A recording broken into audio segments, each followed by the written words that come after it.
الحمدللہ رب العالمین والعاقبۃ للمتقین والصلاة والسلام علی سید الانبیاء والمرسلین بسم اللہ الرحمن الرحیم۔ سامعین ذی احتشام، رمضان المبارک کے یہ فرض روزے ہیں اور یقیناً اللہ رب العزت نے ان کی بہت زیادہ برکات رکھی ہے۔ اس سے بڑی بات کیا ہو سکتی ہے کہ رب خود فرماتا ہے کہ روزہ ہے بھی میرے لیے، جزا بھی میں ہی دوں گا۔ یہاں بات ہی مکمل ہو جاتی ہے کہ جب وہ جزا دے گا تو اپنی شایان شان بے مثل و بے مثال ہی ہوگی۔ سامعین ذی احتشام، رمضان کے علاوہ بھی اگر انسان روزے رکھتا ہے جنہیں ہم نفلی روزے کہتے ہیں، ان کی برکتیں اگر ہم حدیث مبارکہ کی روح سے جب پڑھتے ہیں تو آپ یقین کریں بندہ حیران رہ جاتا ہے کہ نفلی روزوں کی اتنی برکتیں ہیں تو فرضی روزوں کا مقام کیا ہوگا۔ میں آپ کے سامنے ابھی کچھ روایات ذکر کرتا ہوں، آپ سنیں گے تو یقیناً حیرانی ہوگی کہ واقعی کیا شان رب نے رمضان کو دی ہے۔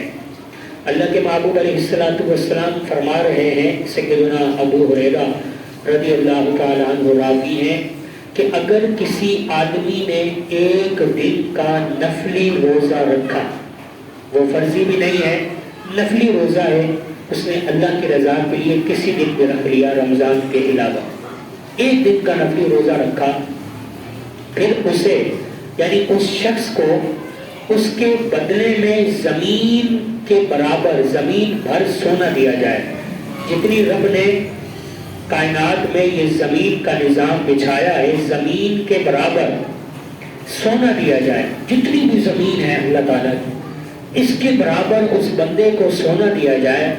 اللہ کے محبوب علیہ السلام فرماتے ہیں کہ اسے اس کے بدلے میں زمین پر سونا دیا جائے تو اس کے ثواب کے برابر نہیں ہو سکتا، یعنی جو اس نے نفلی روزہ رکھا ہے اس کا ثواب جو رب نے عطا کرنا ہے وہ سونا اس کے برابر نہیں ہو سکتا۔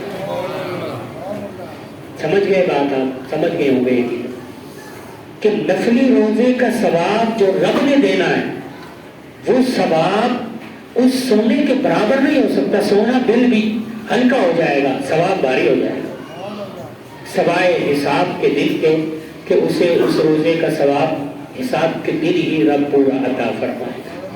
یعنی جب قیامت کا دن ہوگا، رب نے سب کو جزا دینی ہے، حساب اور کتاب کا دن ہے، جزا اور سزا کا دن ہے، تو اللہ تعالیٰ بروز قیامت ہی عطا فرمائے گا۔ اب آپ یہ نفلی روزے کا حساب لگا دیں، زمین پر سونا ایک طرف، نفلی روزے کا ثواب ایک طرف۔ ایک روایت میں اللہ کے محبوب علیہ السلام فرما رہے ہیں اگر کسی آدمی نے، جس شخص نے اللہ تعالیٰ کو خوش کرنے کے لیے، اس کی رضا کے لیے، میرا رب مجھ سے راضی ہو، ایک دن کا روزہ رکھا، اللہ تعالیٰ اس شخص کو جہنم سے دور کر دے گا۔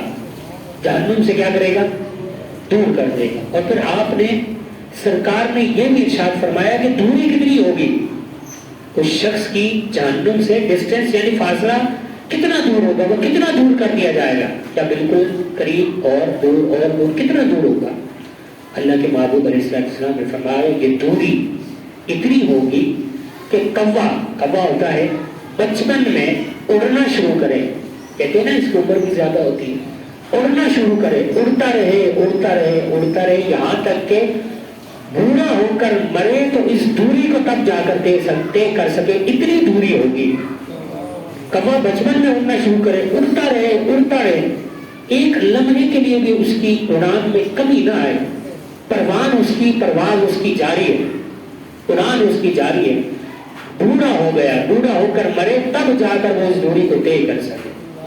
رب اتنا دور کرے گا، یعنی رب کو اپنے بندے کا یہ عمل اتنا پسند ہے، اگر اس کی رضا کے لیے ہم نفلی روزے رکھتے ہیں تو رب یہ شان دیتا ہے، اور پھر فرضی روزے رکھے جائیں تو رب کی عطا کیا ہوگی، کیا عطا ہوگی، انسان سوچ نہیں سکتا، لکھ نہیں سکتا، بیان بھی نہیں کر سکتا۔ ایک روایت میں یہ بھی ہے، اللہ کے محبوب علیہ السلام فرما رہے ہیں جو بندہ اللہ کی رضا کی خاطر ایک دن کا بھی روزہ رکھ لے، اس ایک دن کے روزے کے بدلے میں اللہ تعالیٰ اس کے چہرے کو آگ سے 70 سال کی راہ جو ہے نا وہ دور فرما دے گا. 70 سال کی راہ. وہ یہ ہمارے 70 سال نہیں ہوں گے تو وہاں کے 70 سال کیا ہوں گے وہ آپ اور ہم نہیں احاطہ کر سکتے. یہ تو ہمارے 70 سال ہے نا. ہم اپنے سالوں کا حساب کریں تو یہ تو منٹوں میں سیکنڈوں میں ابھی تو گزر رہے ہیں. یہ وہ والے نہیں ہوں گے, وہ اوپر والے کچھ اور ہی ہوگا. جہاں قیامت کا ایک دن اگر 50,000 سال کے برابر ہے تو وہاں کے سال پھر کیا ہوں گے وہ ہم نہیں بیان کر سکتے. اللہ کے محبوب علیہ السلام فرما رہے ہیں کہ جس شخص نے اللہ کو راضی رکھنے کے لیے ایک دن کا روزہ رکھا, اللہ تعالیٰ اس کے اور آگ کے درمیان, جہنم کی جو آگ ہے, اتنے چوڑے خندق بنا دے گا کہ جو جتنی آسمان اور زمین کے درمیان رب نے چوڑائی رکھی ہے اتنی چوڑی خندق ہوگی. وہ جہنم کے قریب نہیں جا سکے گا. رب نے اتنی خندق بنا دینی ہے کہ وہ جہنم کے قریب بھی نہیں جا سکے. اللہ کے محبوب علیہ السلام ایک اور روایت میں ارشاد فرما رہے جو بندہ اللہ کی راہ میں ایک دن کا روزہ رکھتا ہے آگ اس سے 100 سال تک کے فاصلے تک دور ہٹا دی جاتی ہے. بہت ساری روایت ہیں جن میں نفلی روزوں کا ذکر ہے. میں نے آپ کے سامنے نفلی روزوں کا ذکر کیا کہ فرضی روزے جو ہیں ان کی کیا شان ہے. اور اتنا یاد رکھ رہے ہیں کہ رب خود فرما رہا ہے کہ الصوم لی وانا اجزی بہ, بندہ میرے لیے روزے رکھتا ہے جزا بھی میں ہی دوں گا. وہ کیسے دے گا؟ یقیناً بے مثل و بے مثال ہوگی. آج کا مسلمان سمجھتا نہیں ہے, پتہ نہیں کس روش کی طرف چلا گیا, کہاں نکل گیا, کس ٹرینڈ کا شکار ہو گیا, کس چیز کا شکار ہو گیا. یہ یاد رکھیں فانی زندگی ہے, عارضی زندگی ہے, سب نے جانا ہے. قیامت کی تیاری کرنے کا حکم ہے, آخرت کی تیاری کرنے کا حکم ہے. کہ دنیا میں اپنی منمانی نہیں کرنی, خواہشات نفسانی سے دور رہنا, نفس و شیطان کے شر سے دور رہنا. کہ دنیا میں اپنی منمانی کرو گے تو بروز قیامت پھر ندامت ہی ہے. دنیا میں اپنی منمانی نہیں کرو گے, رب کے حکم پر چلو گے, اس کے محبوب کی رضا پر چلو گے تو قیامت کے دن پھر بے مثل و بے مثال ہو جائے.